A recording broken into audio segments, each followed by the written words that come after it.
دي فقرتنا الاخيره، وهي فقره تبقى ممتعه كده وظريفه بالصلاه على النبي، يعني شكلها كده. الهوس والولع بالتصوير فن قديم تاريخيا. المصريين القدماء صوروا حياتهم اليوميه على جدران المعابد والمقابر، وتاريخيا وصلتنا اثار ومخطوطات تضمنت صور لشخصيات تاريخيه. في القرن ال 18 و 19 تطور فن البورتريه للشخصيات الرسميه للامبراطوريات والملوك، حتى ظهر فن التصوير الفوتوغرافي وتطور اكثر في شكل صوره السيلفي على الموبايل، واصبح العالم مهووس بالسيلفي وبالتصوير، واصبح تعلم فن التصوير رغبه لدى الكثيرين وانا منهم. النهارده ضيفنا في الاستوديو الاستاذ خالد ابو الدهب، المصور المصري العالمي.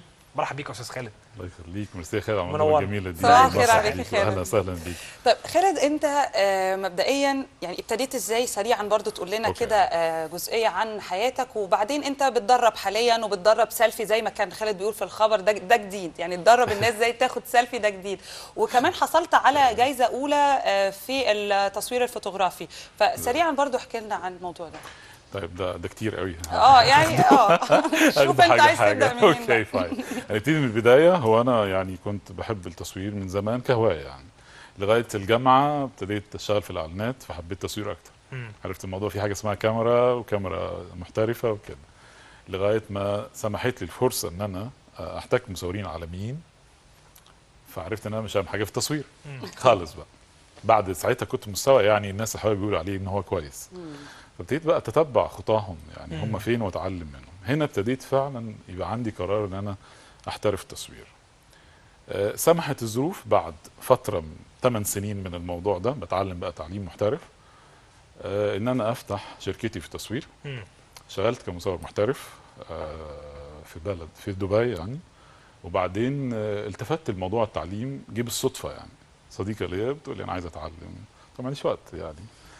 فلقيت ان هي سابت شغلها، استقالت وابتدت ان هي تشتغل كمصوره فريلانسر يعني. وشفت قد ايه ده عمل سعاده في حياتها يعني. فقلت ايه ده، هو الواحد ممكن يكون سبب يعمل كده. فابتديت اركز في الموضوع وعملت موضوع انك تعلم. بالظبط. فابتدى يبقى النسبه من شغلي ان انا اعلم النهارده 80%. انك تعلم. فابتديت بقى اعمله طبعا بشكل يليق وبشكل يكون قوي يعود على الناس اللي هم بينتسبوا للكورسات. فكان اول كورس تخاطبت مع اكبر شركات في العالم بتصنع معدات تصوير، وقلت لهم ده الكورس بتاعي، عايزكم ترعوه عشان توفروا معدات للناس، بحيث ان هم لما يخرجوا من الكورس ما يلاقوش في فرق بره. انا مهندس ميكانيكا باور اصلا طبعا بطلت انت الحكايه دي. لا ما اشتغلتش فيها اصلا يعني. بس عشان بس دراسه يعني. فالفكره ان التصوير موهبه او ابداع بيخرج عن طريق جزء ميكانيكي اللي هو الكاميرا يعني. فانت لو مش عارف الجزء ده يبقى عندك مشكله تعبر عنه. فده اللي بيميز الكورس اللي انا بعملها قوي، اللي هو الجانب التكنيكال بديله بالظبط نفس المعدات ونفس البيئه بتاعه المحترفه بتاعتنا بتاع التصوير، فبيخرج ما يلاقيش. ده كده موضوع الكورسز. بقيت بقى اشوف ان انا اوصله لفئات مش واصل لها التعليم. يعني انا بؤمن ان اي حد من حقه يصور صوره زي ما شافعني، صح؟ بابا ماما اخواتنا كلنا يعني. ده التصوير محترف على فكره. فده اصبح مسؤوليه على عاتقنا احنا كمصورين محترفين، ان احنا ما نخليش الناس يستمتعوا ازاي بحاجه زي كده. اي حد بيسافر بيحط معاه كاميرا معاه. فعملت حاجه على تلفزيون تعليم، فقره في برنامج صباحي يعني اسمها يلا تصوير. كانت لستات البيوت، الناس اللي قاعدين خالص بالحاجات المتاحه. قعدنا اول موسم فيها. تاني موسم عملنا حاجه للاطفال من 5 ل9 سنين، وده مع ناس طبعا متخصصه ازاي يعلموا السن ده. دي صور انت مصورها؟ دي صور من الصور بتاعتي. دي فين؟ دي في مصر ولا دي في دبي. ده السكاي لاين بتاع دبي في السان رايز. في حاجات مختلطه بين دبي وبين مصر. بعد كده جت الكورسات بتاعت ذوي الاحتياجات الخاصه. انت بتحب تصور الطبيعه او الحاجات اللي فيها نوع من الطبيعه؟ يعني طبعا من ضمن الحاجات اللي بحب صورها قوي هي بتبقى اشوف دي جميله. يعني دي رائعه دي. ربنا سبحانه وتعالى من ساعه ما خلق الكوكب او العالم بتاعنا بيحصل شروق للشمس وغروب للشمس لم يتكرر الى يومنا هذا. بس احنا خدنا الحاجات دي ان هي تبقى حق مكتسب يعني. فدي من ضمن الحاجات القويه قوي لازم تلفت اي مصور ان انت تصور الشغل ده. ف يعني ده ايه بقى؟ اضافه للتصوير الموشن فوتوغرافي او التصوير السريع، ده بقى برضو بلاقي نفسي فيه قوي. لا انا لما دي مش بعد فاهماها. موشن انتوا فوتوغرافي هنا داخلين منافسه مع الفنانين التشكيليين بقى ما بعد الحداثه. دي يعني غريبة. دي جديده ان حد فوتوغرافر هو يعمل. الفكره هو ده نوع من انواع الفن طبعا. هي الفكره ده الموشن فوتوغرافي، ده انت بتتحكمي في الكاميرا ان هي تبقى بطيئه بشكل معين، فالجزء اللي بيتحرك يرسم هو الحركه بتاعته، تحكمي ايه اللي يبقى نت ويبقى مش نت. يا جماعه مش ممكن الكلام ده. يعني دي مثلا العكس، حاجه سريعه قوي انفجار بالونه ميه، بنستخدم فلاش كان ساعتها حديث قوي بيعمل 20 فلاش في الثانيه، فبتشوفي عالم ما بتشوفوش بعينك المجرده، بتكلمي جزء من الثانيه بتثبتيه.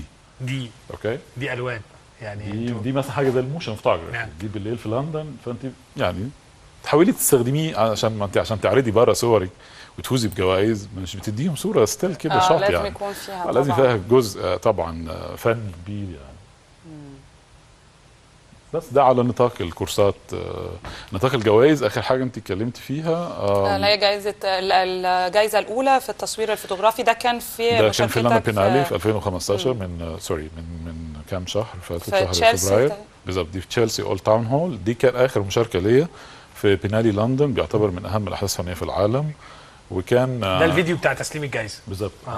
الكاميرا اتهزت كده عشان انا كنت بصور، كنت عارف ان انا اللي هاخد الجائزه يعني فقالوا اسمي فرحت بديها لحد جنبي فطلعت اخدت جائزه اولى في التصوير فوتوغرافي وجائزه ثالثه في الفنون الرقميه. وعلى نفس الحدث كان عندي ورك شوب بتاعتي كان حضر فيها 153 فنان من جميع انحاء العالم. انا كمان بدرس في المشاركات بتاعتي. كان قبل لندن بينالي كمان كان في كيانشانو ايطاليان بينالي، كان سنه ونص فاتوا، دي الجائزه اللي قبليها. في كمان قبليها في ايطاليا، يعني في حاجات كده. دي عظمه. انا عايز اسالك عن الناس اللي بتيجي تتدرب. اوكي.